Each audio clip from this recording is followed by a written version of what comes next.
Court के अंदर ये डर और भय का माहौल फैलाया जा रहा है कि अगर आप कोर्ट भी गए तो अगर हमें आपको मारना हुआ तो हम कोर्ट के अंदर मारे। हम समर्थक हैं टीपू सुल्तान के, क्योंकि टीपू सुल्तान ने दलित महिलाओं को सबसे पहले जो है ब्रेस्ट टैक्स देने के लिए मना किया था। हम दिल्ली दंगों के अंदर एक नेता ने खुल के ये कहा था कि हम इन्हें काट देंगे, हमें मार देंगे, उसके ऊपर कोई FIR नहीं हुई। आपको बता दूं कि उत्तर प्रदेश एकमात्र ऐसा राज्य है जहां एनकाउंटर के नाम पर बहुत सारी जाति और धर्म के लोगों का टारगेट किया जा रहा है। हमारे जैसे वफादार कम ही निकलेंगे, हमारे जैसे वफादार कम ही निकलेंगे, जहां खोदोगे वहां हम ही निकलेंगे। कि ना तो राज्य सरकार, ना ही हाई कोर्ट, ना ही सुप्रीम कोर्ट इस मामले में कोई भी संज्ञान लेने को तैयार नहीं है। कोई भी न्याय पाने के लिए कोर्ट के अंदर जाता है और उसकी हत्या हो जाती है तो सवाल यह है कि क्या वह गुनाहगार था या नहीं था। ऐसा हमें कोई मॉडल नहीं चाहिए। ये तो हिंदू राष्ट्र बनाने के लिए को भी मॉडल मानते हैं। क्या आज तक ये भारत का कोई गांव ऐसा बना पाए? आप देखेंगे जुनैद अंसारी को देखेंगे, कभी आप कोल्हापुर को देखेंगे, कभी आप उत्तर प्रदेश को देखेंगे।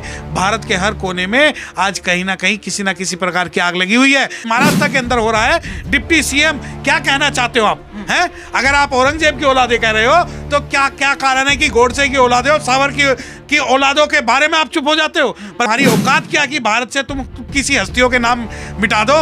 तुम्हारी औकात क्या? तुम्हारा अपना इतिहास। तो लास्ट में ये पाकिस्तान को ले आएंगे, उसके बाद में बॉर्डर को ले आएंगे। इनके पास इनके अलावा कोई भी मुद्दा नहीं है। जुल्म और अन्याय के खिलाफ आवाज खोलेगा कौन? और अगर आज वकील भी चुप हो गया तो बोलेगा कौन? ये नाम तो 800 साल से नहीं मिटे, तो तुम्हारी तो जुम्मा 4 दिन से तुम मिटाने चाह रहे हो। कुछ महीने पहले असद का इनकाउंटर हो जाता, उसके कुछ दिनों बाद अतीक का मर्डर पुलिस कस्टडी में हो जाता है और अभी मुख्तार अंसारी को उम्र कैद की सज़ा सुनाया गया और उसी के चंद दिन बाद उसके करीबी को कोर्ट परिसर में दिन दहाड़े गोली मारकर हत्या कर दी जाती। योगी सरकार एक तरफ कहते हैं सर कि माफिया राज खत्म, मिट्टी में मिला दिया माफिया को। ये क्या हो रहा है? फिर आप एक वकील हैं, किस तरीके से?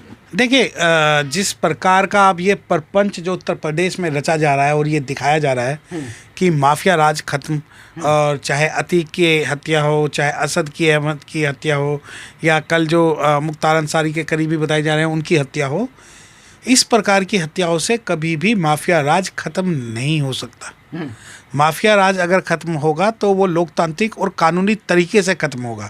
अगर आप ये सोचते हैं कि बंदूक के बल पर हम माफिया राज को ख़त्म कर सकते हैं या जाति या धर्म के बल पर हम माफिया राज को ख़त्म कर सकते हैं, तो ये भारत के अंदर संभव नहीं है। और ना ही ये संभव है कि अगर आपको लगता है कि आप ये दिखा के कि हम गोलियों से और तलवार के बल पर या बंदूक के दम पर या लाठी के दम पर, अगर हम लाठी डंडों के दम पर अगर आप ये सोचते हो कि हम माफिया राज ख़त्म कर देंगे, तो ये नौटंकी करना बंद कीजिए। आपको एक बात ये ध्यान रखिए कि जितना भी भारत के अंदर अव्यवस्था होगी, जितना भी कानून का भय लोगों से खत्म होगा, उतना ही ये पूरे भारत की जनता के लिए नुकसानदेह है। अगर आप ये सोचते हैं कि नहीं अतीक मार दिया गया, असद मार दिया गया या किसी और की हम हत्या कर देंगे तो इससे जो है सिर्फ माफिया हो की हत्या होगी, ऐसा नहीं है। लेकिन ये कोर्ट परिसर में इस तरीके से हत्या कुछ किस तरीके से देखते हैं आपको? क्योंकि कोर्ट परिसर में कहा जाता है कि बाहरी लोग पर नहीं मार सकते हैं, या पुलिस कस्टडी में, इसको किस तरीके से देख सकते हैं? देखिए, 2 आपने सवाल पूछे, पहले मैं आपका सवाल क्लियर कर दूं। पहला तो कोर्ट परिसर और दूसरा बाहरी लोग। आपको मैं बता दूं कि दिल्ली जैसा जो दिल्ली देश की राजधानी है, उसके अंदर भी कोर्ट परिसर सुरक्षित नहीं है। मैं इसलिए कह रहा हूं ये बात कि अभी आपने देखा होगा कुछ दिनों पहले रोहिणी कोर्ट के अंदर गोलियां चली थी। रोहिणी कोर्ट के अंदर गोलियां चलने से पहले कड़गड़ुमा कोर्ट के अंदर गोलियां चली थी। और उसके बाद जो है दिल्ली में भी एक वकील साहब की हत्या हुई। उत्तर प्रदेश के अंदर तो रोज ही, कल भी हुई, उससे पहले उमेश पाल की हुई। तो वकीलों को टारगेट इस वजह से किया जा रहा है क्योंकि आपको मैं बता दूं कि जुल्म और अन्याय के खिलाफ आवाज खोलेगा कौन? और आज वकील भी चुप हो गया तो बोलेगा कौन?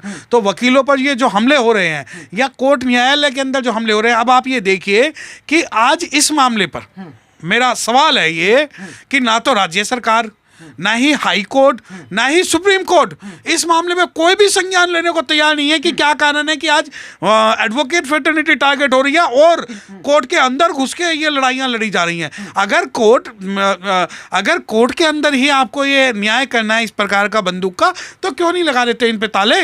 और आप लगाइए। लेकिन वकील के भेष में ही आते हैं सर, और उनके मुख्तार के करीबी को मारते हैं। तो क्या इशारा है क्या कि मुख्तार तक, क्योंकि पहले जैसे असद का मर्डर हुआ था इनकाउंटर, उसके बाद फिर अतीक का मर्डर, तो ये भी क्या इशारा है? देखिए, ये जो भी, मैं किसी का कोई समर्थक नहीं हूं, मैं इस बात का विरोधी हूं कि कोर्ट के अंदर जो ये चीजें हो रही हैं वो तुरंत प्रभाव से रुकनी चाहिए, चाहे सुप्रीम कोर्ट हो, हाई कोर्ट हो, राज्य सरकार हो या केंद्र सरकार हो। क्योंकि अगर ये एडवोकेट्स अगर सड़कों पर आ गए ना, तो ये पूरा जो है, ये लोकतंत्र का जो है चेहरा बदल देंगे। मैं आपको एक बात बता दूं कि आपने एक सवाल किया कि चाहे असद अहमद हो या अतीक अहमद हो, असद और अतीक अहमद की जो हत्या हुई है वो पुलिस कस्टडी के अंदर हुई है, वो कोर्ट के अंदर नहीं हुई।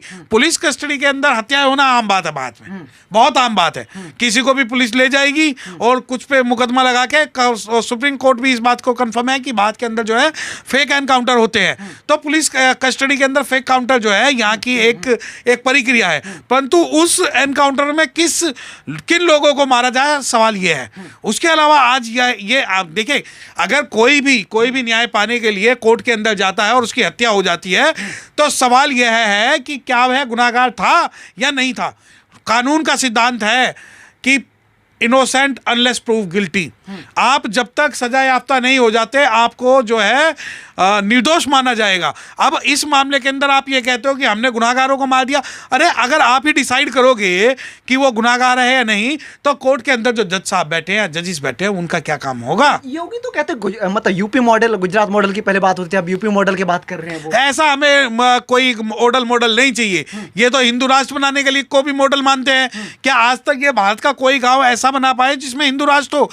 और आपके जैसा मॉडल हमें नहीं चाहिए, जहां हाथरस पीड़ित एक शेड्यूल कास्ट महिला को रात के अंदर जो सरकार और शासन की सहमति से जला दिया जाता रात को 3 बजे। हमें ऐसा नहीं चाहिए कि पुलिस कस्टडी में आप हत्या करवा देते हो। हमें ऐसा राज नहीं चाहिए जहां शेड्यूल कास्ट को आप हत्या कर देते हो, बलात्कार कर देते हो, मार देते हो, उसकी FIR भी दर्ज नहीं होती। हमें ऐसा मॉडल नहीं चाहिए जहां आज भी धर्म और जाति के नाम पर कुछ लोगों को टारगेट किया जा रहा है और उसे आप ग्लोरीफाई करते हो कि बुलडोजर पॉलिसी। और हमें एक ऐसा राज नहीं चाहिए कि जहां अगर आप एनकाउंटर कर रहे हो, अब मैं आपको बता दूं कि उत्तर प्रदेश एकमात्र ऐसा राज्य है जहां एनकाउंटर के नाम पर बहुत सारी जाति और धर्म के लोगों का टारगेट किया जा रहा है, क्योंकि वहां लोगों के अपने जो है निजी स्वार्थ है। तो क्या योगी राज में कोर्ट भी सुरक्षित नहीं है अभी? नहीं, बिल्कुल नहीं है। मैंने बताया ना कि कोर्ट के अंदर ये डर और भय का माहौल फैलाया जा रहा है कि अगर आप कोर्ट भी गए तो अगर हमें आपको मारना हुआ तो हम कोर्ट के अंदर मारेंगे। अच्छा। हाँ, हम कोर्ट के अंदर मारेंगे, हमारा कोई कुछ नहीं उखाड़ सकता। और मैं आपको बता दूं कि आज जो ये घटनाएं चल रही हैं और शेड्यूल कास्ट के ऊपर उत्तर प्रदेश के अंदर कई सालों से ये चीजें हो रही हैं। उसके अलावा जो ये धमकी जो ये आज आप ये देखिए कि सबकी लाइव वीडियो बनती है, आपको दिखाया जाता है, तो ये कहीं ना कहीं आपके मन में डर है। सबका साथ सबका विकास तो है ना योगी जी, मोदी जी का। देखिए, ये जो नारा है सबका साथ सबका विकास, ये छलावा है। ये एक विशेष वर्ग का साथ, एक विशेष वर्ग का विकास और एक विशेष वर्ग के का नाश, ये इनका नारा है, जो इंटरनल नारा है। अब मैं बता दूं कि सबके साथ लेके चलेंगे तो क्या कारण है कि आज शेड्यूल कास्ट इस बात के अंदर जो है डिप्राइव फील कर रहा है, मुस्लिम जो है सुरक्षित फील कर रहा है। आप रोज नई घटनाएं सुनिए, कभी आप देखेंगे जुनैद अंसारी को देखेंगे, कभी आप कोल्हापुर को देखेंगे, कभी आप उत्तर प्रदेश को देखेंगे। भारत के हर कोने में आज कहीं ना कहीं किसी ना किसी प्रकार की आग लगी हुई है। अगर आप देखिए कि नॉर्थ ईस्ट के अंदर रोज आप वहां दंगों की आप खबर सुनने को मिलेगी। कोल्हापुर में भी अभी माहौल गर्म हो चुका है। इसमें डिप्टी CM भी महाराष्ट्र के कूद चुके हैं, कह रहे हैं कि औरंगजेब के नाजायज औलादों की संख्या बढ़ चुकी है। इस तरह का बयान, इस तरीके से चीजें क्या देखिए, मैं आपको ये बात बताऊं कि कुछ लोगों को सस्ती लोकप्रियता चाहिए। हाँ। और जैसे कि ये डिप्टी CM नहीं, उसे भी चाहिए ना। अब चाहे डिप्टी CM हो या CM हो, किसी भी देश का डिप्टी CM हो या CM हो, मैं बताऊं दिल्ली दंगों के अंदर एक नेता ने खुल के ये कहा था कि हम इन्हें काट देंगे, हमें मार देंगे, उसके ऊपर कोई FIR नहीं हुई। एक बीजेपी की जो नेत्री है उसने खुल के मुस्लिमों के बारे में अपशब्द कहे, उसके बावजूद उन्हें प्रोटेक्ट कर लिया गया। अब जैसे जो आज महाराष्ट्र के अंदर हो रहा है, डिप्टी CM, क्या कहना चाहते हो आप? हैं? अगर आप औरंगजेब की औलादे कह रहे हो तो क्या कारण है कि गोडसे की औलादे और सावर की औलादों के बारे में आप चुप हो जाते हो? परंतु अगर भारत के टीपू सुल्तान के बारे में, अरे हम समर्थक हैं टीपू सुल्तान के, क्योंकि टीपू सुल्तान ने दलित महिलाओं को सबसे पहले जो है ब्रेस्ट टैक्स देने के लिए मना किया था। हम समर्थक है टीपू सुल्तान के, हम खुल के कह रहे हैं। और अगर आप ये कह रहे हो कि औरंगजेब की औलादे, तो मैं आपको कह रहा हूं कि आज औरंगजेब की चाहे औलादे हो और जिसे आप चैलेंज कर रहे हो, अगर भारत के अंदर लोकतंत्र है तो सबसे पहले केंद्र सरकार को चाहिए कि वहां पर जो है इस प्रकार का भाषण देने के जुर्म में सबसे पहले इनके तारीफ कर रहे हैं, कह रहे तारीफ करने वाले को औरंगजेब को बख्शा नहीं जाएगा। औरंगजेब को जो तारीफ नहीं, मैंने तो कर दी आपके चैनल के माध्यम से, मैंने तो कर दी। हम समर्थक हैं टीपू सुल्तान के।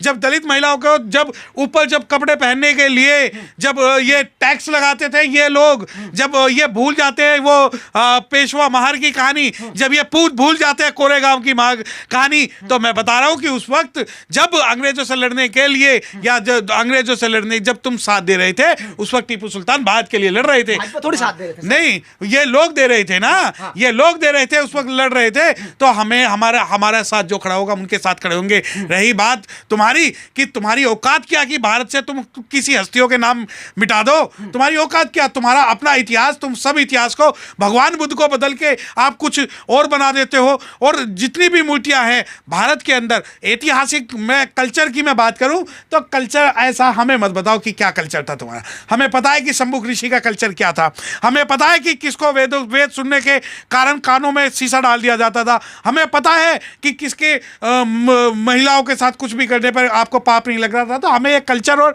ये हिस्ट्री मत बताओ। हम इतिहास खोद के लाएंगे तो वहां से खोद के ले आएंगे जहां आपको पता भी नहीं है। मिटा तो रहे हैं इतिहास, मिटा तो रहे, नाम बदल दे रहे हैं, माफिया को मिट्टी में मिला दे रहे हैं, मुसलमान नाम पे बुलडोजर चला दे रहे घर पे। वक्त आने दे, बता देंगे तुझे आसमां। हम अभी से क्या बताएं, क्या हमारे दिल में है। और हमारे जैसे वफादार कम ही निकलेंगे, हमारे जैसे वफादार कम ही निकलेंगे।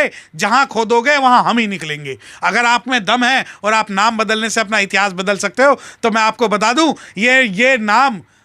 ये नाम तो 800 साल से नहीं मिटे। तो तुम्हारी तो जुम्मा 4 दिन से तुम मिटाना चाह रहे हो। 45 साल और रहेंगे कह रहे हैं। नहीं, आप चाहे 50 साल रहो, चाहे आप 1000 साल रहो, चाहे आप यहाँ तानाशाही ला दो, चाहे आप कुछ भी कर लो। अब जब तक हमारे मुंह में जबान है और वो जबान खुलेगी, और जब तक बाबा साहब का संविधान है हम बोलेंगे। और जुल्म और अन्याय के खिलाफ आवाज खोलेगा कौन? और अगर आज वकील भी चुप हो गया तो बोलेगा कौन? अगर मैं बता दूं कि जिस प्रकार का आज भारत के अंदर ये लोग डर का माहौल बनाना चाह रहे हैं, वो हम नहीं बनने देंगे। हम खुल के कहते हैं कि दिल्ली में भी तो औरंगजेब रोड है, आप उसे मिटा के देखिए ना। आप जब जाते हो आप अरब कंट्रियों में, वहां हमें पता है कि क्या होता है। हमें पता है कि कितनी आप जो लोग हैं जो उल्टे सीधे बयानबाजी करके भारत के लोगों को डिवाइड करने का काम कर रहे हैं, वो सब चीजें सबको पता है। तो आपके ये 2-4 लोग जो इन्होंने सस्ती लोकप्रियता के चक्कर में और हिंदू मुसलमान करने के चक्कर में छोड़े हुए हैं, आज नहीं तो कल नहीं तो परसों कार्रवाई होगी, कानूनी कार्रवाई होगी, लोकतंत्र के माध्यम से, संविधान के माध्यम से कार्रवाई होगी। आखिरी सवाल, क्या ये सारी चीजें 24 की तैयारी है भाजपा की तरफ? ये बिल्कुल इनकी प्लानिंग है कि किसी भी प्रकार से तुष्टीकरण करके, हिंदू मुसलमान करके, SC ST OBC करके, रिजर्वेशन नॉन रिजर्वेशन करके, और महिला पुरुष करके, उत्तर और दक्षिण करके, भाषा के आधार पर, फिर लास्ट में ये पाकिस्तान को ले आएंगे, उसके बाद में बॉर्डर को ले आएंगे। इनके पास इनके अलावा कोई भी मुद्दा नहीं है। ना इनके पास रोजगार है, ना स्वास्थ्य है, ना शिक्षा है, ना GDP है, ना भारत के लोगों की चिंता है, ना सुरक्षा है। कुछ लोगों को बोला हुआ है कि आप बोलिए और आग लगाइए, और बहुत सारे लोग जो है इस आग में घी डालने का काम कर रहे हैं। और मैं कंडम करता हूं कि अगर किसी भी राज्य का इस प्रकार से कोई भी मुख्यमंत्री या मुख्यमंत्री बोलता है तो उसे तुरंत प्रभाव से आपको सस्पेंड करना चाहिए और कानूनी कार्रवाई करनी चाहिए। बहुत शुक्रिया सर बातचीत करने के लिए।